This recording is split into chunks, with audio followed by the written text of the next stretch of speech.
15 जनवरी 2009 को फ्लाइट 1549 को अभी टेक ऑफ किए सिर्फ 2 मिनट का ही समय हुआ था कि अचानक फ्लाइट के दोनों इंजन में आग पकड़ लेता है। इस सिचुएशन में पायलट के सामने दो मुश्किलें थी। नीचे न्यूयॉर्क की बड़ी बड़ी इमारतें और ऊपर फ्लाइट में बैठे 155 लोगों की मौत उसे सामने दिखाई दे रही थी। लेकिन यहाँ कैप्टन ने वो फैसला लिया जो आज भी साइंस और एविएशन को हैरान कर देती है। फ्लाइट 1549 के कैप्टन ने फ्लाइट को किसी रनवे पर नहीं बल्कि एक नदी में सेफ लैंडिंग करवाई और 155 लोगों को जिंदा बचा लिया। चलिए इस कहानी को शुरू से जानते हैं। यूएस एयरवेज 1549 की फ्लाइट 15 जनवरी 2009 को 3:24 पर न्यूयॉर्क से 155 पैसेंजर के साथ नॉर्थ कैरोलिना के सालेंट एंड सिएटल के लिए टेक ऑफ करती है। फ्लाइट 1549 के कैप्टन थे 57 वर्ष के चेस्ली सुली सुलेनबर्गर, जिनके पास 20,000 घंटों का फ्लाइंग एक्सपीरियंस था। इसके अलावा कैप्टन सुली पहले यूएस एयरफोर्स में एक फाइटर पायलट के तौर पर काम भी किया था। फ्लाइट 1549 के फर्स्ट ऑफिसर थे 49 वर्ष के जेफरी एस्किल्स, जिनके पास 15,600 घंटों का फ्लाइंग एक्सपीरियंस था। टेकअप के 2 मिनट बाद फ्लाइट 2800 फीट की ऊंचाई पर पहुंच चुका था कि तभी कनाडा गिज नाम की एक पक्षियों का झुंड फ्लाइट के सामने आ गया था।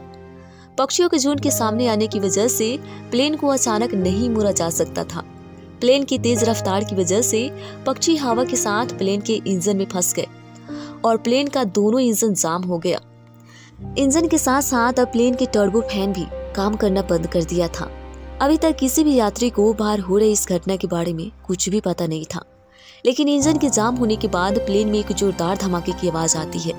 ये आवाज इतनी तेज थी कि पूरा प्लेन हिल उठा था। इस धमाके की आवाज की वजह से सभी यात्री घबरा गए और चिल्लाने लगे। प्लेन के क्रू मेंबर्स उन्हें शांत करवाने की पूरी कोशिश करते हैं, लेकिन इंजन के रुकने की वजह से अब प्लेन हवा में हिलने लगा था। फर्स्ट ऑफिसर जेफरी इंजन को फिर से स्टार्ट करने और प्लेन के बाकी सिस्टम को मैनेज करने की पूरी कोशिश करते हैं ताकि कैप्टन सुली अपना पूरा ध्यान प्लेन को ग्लाइड करने पर लगा सके। दरअसल जब प्लेन का इंजन पावर खत्म हो जाती है तो प्लेन को हवा में रखने के लिए ताकत नहीं मिलती। ऐसे में पायलट प्लेन की नोच को थोड़ा नीचे झुका देते हैं। इससे ग्रेविटी प्लेन को नीचे खींचती है और प्लेन को फॉरवर्ड स्पीड मिलता है। जब तक प्लेन के पास स्पीड है उसके विंग्स लिफ्ट पैदा करते हैं और प्लेन क्रैश होने के बजाय धीरे धीरे नीचे आते हैं। कड़ी कोशिशों के बावजूद दोनों पायलट इंजन को स्टार्ट नहीं कर पाते हैं, लेकिन अब प्लेन धीरे धीरे नीचे गिरने लगा था। यात्रियों को बचाने के लिए पायलट ने तुरंत एटीसी को सूचना दी और कहा कि हम वापस लागोडिया एयरपोर्ट पर प्लेन को लैंड करवाना चाहते हैं। लेकिन कंट्रोल रूम से उन्हें आदेश दिया जाता है कि तुरंत लैंड करना होगा क्योंकि वापस लागोडिया एयरपोर्ट आने में ज्यादा समय लगेगा। कैप्टन को आदेश दिया गया कि लागोडिया एयरपोर्ट के 31 नंबर रनवे पर फ्लाइट को लैंड करवाएं, लेकिन तब तक प्लेन आउट ऑफ कंट्रोल हो चुका था। इसलिए कैप्टन चेस्ली ने एयरपोर्ट पर फ्लाइट को लैंड करवाने से मना कर दिया।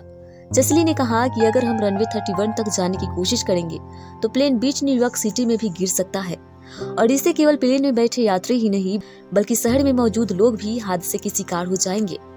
हम प्लेन को ज्यादा देर तक कंट्रोल नहीं कर पाएंगे और पायलट न्यू जर्सी के किसी एयरपोर्ट पर लैंडिंग करने की परमिशन मांगते हैं। अंत में कंट्रोल रूम में बैठे लोग पायलट की बात को मान लेते हैं, लेकिन अब प्लेन 1600 फीट पर आ गया था। ऐसे में किसी भी हाल में वह न्यू जर्सी के किसी एयरपोर्ट पर लैंडिंग नहीं कर सकते थे। अब पायलट समझ गए कि प्लेन को ऊंचाई पर उड़ाना संभव नहीं है, इसलिए बेहतर यही है कि पास की हडसन नदी पर ही प्लेन की लैंडिंग करवा दे।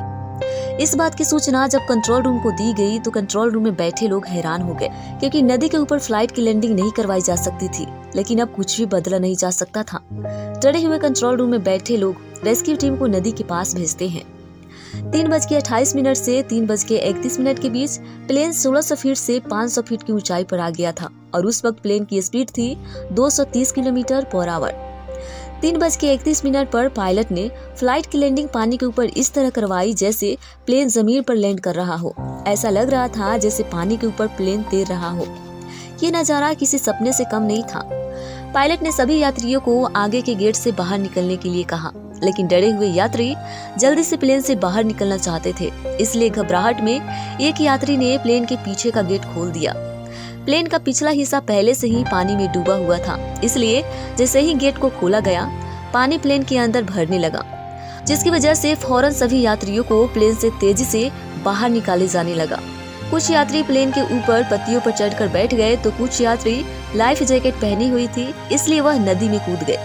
पहले से ही नदी के पास रेस्क्यू टीम मौजूद थी जो उन्हें फौरन बोट पर बैठाया और नदी से सुरक्षित बाहर निकाला। इस हादसे में 4 लोगों को चोट आई थी, लेकिन सभी 155 लोग जिंदा बच गए थे। जब बाद में एनटीएसबी टीम ने प्लेन की जांच की तो पता चला कि अगर पायलट ने 35 सेकंड की देरी की होती तो प्लेन क्रैश हो सकता था। इस लैंडिंग के बाद पायलट को मोस्ट सक्सेसफुल लैंडिंग अवार्ड से सम्मानित किया गया और इस घटना को लोग मिरेकल ऑफ द हडसन के नाम से जाने लगे।